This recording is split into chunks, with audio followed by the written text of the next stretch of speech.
Hi, could you tell me what the descendants are of the Native American Indians?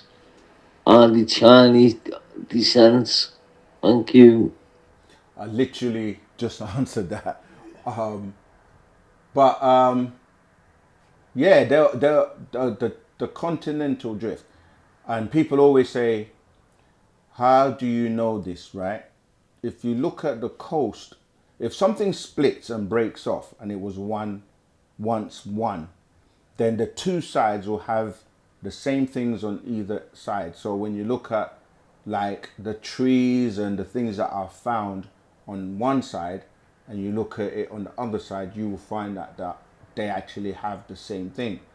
The Olmecs literally walked over there, and what people are calling America is coming from two words, the Emirs and the Incas, right? This is what I'm saying about when you start to look at the Chinese that came and mixed with the Olmecs to produce what people are calling American Indians, or the Emirs and the Incas, right? So then you had other people coming over after from Africa, from different parts, once that became a melting pot. So yeah, so when you're saying with that's where they come from. They mixtures, and they used to travel over to what they're calling Atlantis or Atlanta today, right? That's where the word Atlanta comes from Atlantis or Utla, which meant to vacate, or Atla, which became Atlantis. So you can find a lot of that in the Coming Forth by Day, this scroll here, and even in the Let's Set the Record Straight. We've got many scrolls. Have we got it up here? No, it's not there. But yeah, Let's Set the Record Straight is a very good book. Yes, yeah, this one here. But because of time, can't really go into too much detail. But this explains where everyone really comes from in terms of their descendancy, and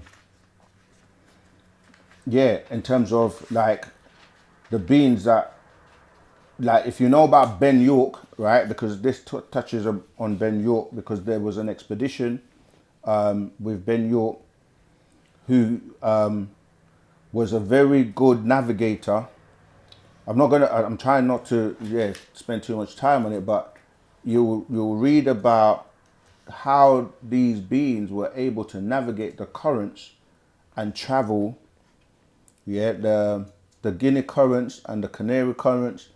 The Guinea current flows eastward along the Guinea coast with frequent cycles out to sea, where it joins the south equatorial current. But you'll start to learn about Abu Bakari and his half brother, who people know as Mansa Musa. Mansa Musa, who's known as the richest man in the world. But it goes on to talk about how the dynasties that came into what people are calling America. But there's a specific part I want to try and find and read you. Okay, here you go. So if I read from page 17, where the question is asked, who are the Idrisids, right? And it says the Idrisids were the earliest Islamic ruling dynasty of the southern Morocco and Mauritania, who came into Morocco before the invasion, because remember I was touching on the Moors, yeah, by the Dogon, the Malians, and the Senegalese in 1727 AD. The Dogon tribe of Mali produced many early sailors, as previously mentioned, such as Mansa Khan Musa, who sailed over these shores in search of his half-brother Abu Bakari, who had the same father but different mothers. Mansa Khan Musa, who dropped Islam and sailed here to America in 1311 AD and mixed in with the Washito, the tribe as Olmecs, who were originally from Nuba, all right, before they tied into the vine. So when Abu Bakari, the half-brother of Mansa Musa, arrived on the shores of America, there were already Olmecs from Nuba of southern Sudan. Both men were known as Nubons. right? That's the original word from what became Nubians. The original 9 ether woolly haired beings and not the Nubians, all right? The Olmecs are also referred to as rubber people because of the rubber plant. I was going to go into that earlier on, but they came here before the continental drift by walking here millions of years ago and setting up what is called today Atlantis, coming from the ancient Mizraim language of the Ashuric branch of Kushite language, and can be found in Arabic as Atlan, okay, from the root word Atla, which means, as I said before, to vacate, vacation, or travel to another place. So they named the place Atlan, which is jewel in Arabic, explaining one for South America, which became Amexem, right, from Hexian, and the other one, Axum, and one for North America, which was Atlan. And it shows you a picture of the Olmec heads that have been found, and with a picture of chiefs from Africa, you can literally see the features, right? Then this goes into where did the Nubuns is spelled Nuwbuns, Olmec, come from? The Nubuns or Nuwapians came from Nuba, a country in southern Sudan, which included Ethiopia, originally called Aksum, Uganda, and Kenya. They are the original 9 ether woolly haired beings, descendants of the Anunnaki, right?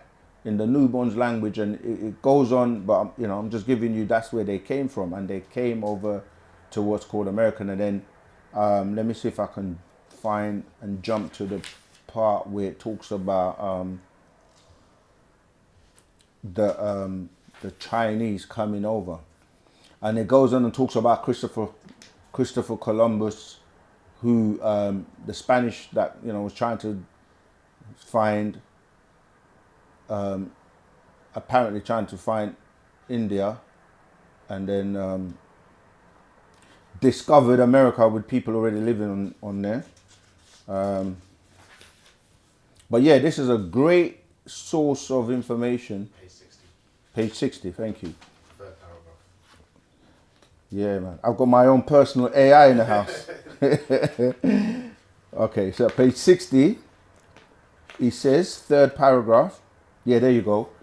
He says, now again, in the 4th century came some Chinese descendants of the Teros.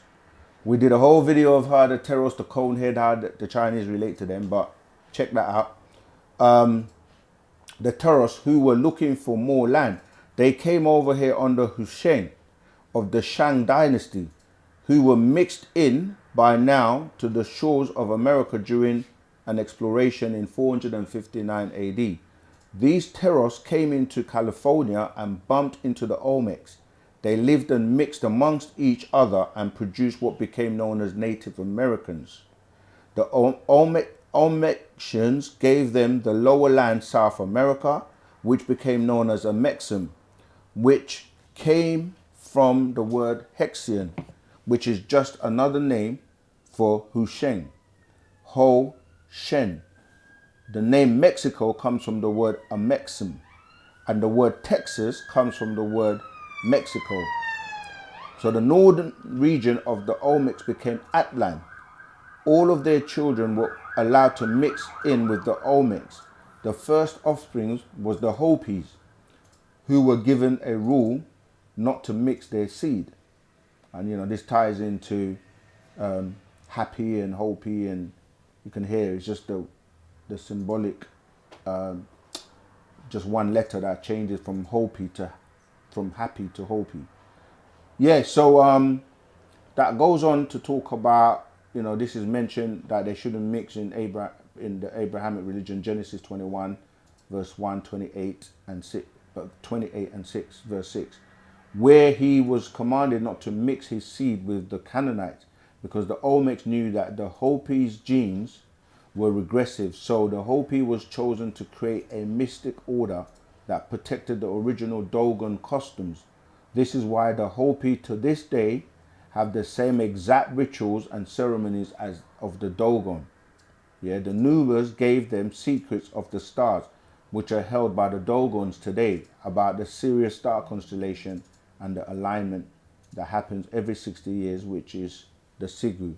All right, I'm going to stop there, but lots of information in this. Set the record straight.